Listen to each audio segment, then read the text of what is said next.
വിനയ, ആഴ്ചകളായി നീണ്ടു നിൽക്കുന്ന കഠിനമായ ചൂടിന് അവസാനം ആശ്വാസമായ ഒരു മഴ എത്തും എന്നുള്ളൊരു പ്രതീക്ഷ തന്നെയാണ് ലഭിക്കുന്നത്. എന്തെല്ലാമാണ് കൂടുതൽ വിവരങ്ങൾ, എന്തെല്ലാം നിർദ്ദേശങ്ങളാണ് പുറപ്പെടുവിച്ചിട്ടുള്ളത്?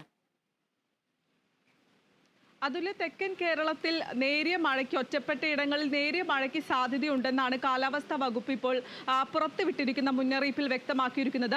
കൂടാതെ തന്നെ അടുത്ത 3 മണിക്കൂറിനുള്ളിൽ തിരുവനന്തപുരം, കൊല്ലം ജില്ലകളിൽ ഒറ്റപ്പെട്ട ഇടങ്ങളിൽ നേരിയ മഴയ്ക്ക് സാധ്യതയുണ്ട്. ഒരാഴ്ച ഈ വേനൽ മഴ തുടരുമെന്നാണ് കാലാവസ്ഥാ വകുപ്പ് ഇപ്പോൾ അറിയിച്ചിരിക്കുന്ന കാര്യമെന്ന് പറയുന്നത്. കൂടാതെ തന്നെ നിരവധി ജാഗ്രതാ നിർദ്ദേശങ്ങളടക്കം ഇപ്പോൾ പുറപ്പെടുവിച്ചിട്ടുണ്ട്.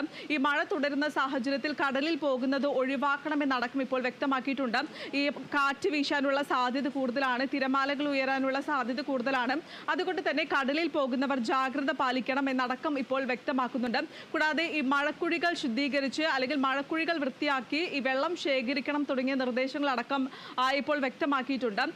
ഒരാഴ്ചയോളം ഈ വേനൽ മഴ തുടരുമെന്നാണ് ഇപ്പോൾ കേന്ദ്ര കാലാവസ്ഥാ വകുപ്പ് അറിയിച്ചിരിക്കുന്ന ഒരു കാര്യമെന്ന് പറയുന്നത്. പല സ്ഥലങ്ങളിലും ഒറ്റപ്പെട്ട ഇടങ്ങളിൽ ഇടിമിന്നലോട് കൂടിയ മഴയ്ക്ക് സാധ്യതയുണ്ട് എന്നും വ്യക്തമാക്കിയിട്ടുണ്ട്. അതുകൊണ്ട് തന്നെ ജാഗ്രത പാലിക്കണമെന്നാണ് ഇപ്പോൾ കേന്ദ്ര കാലാവസ്ഥാ വകുപ്പ് പുറപ്പെടുവിച്ചിരിക്കുന്ന മുന്നറിയിപ്പിൽ വ്യക്തമാക്കിയിരിക്കുന്നത്. അതുല്യ. ശരി വിനയ.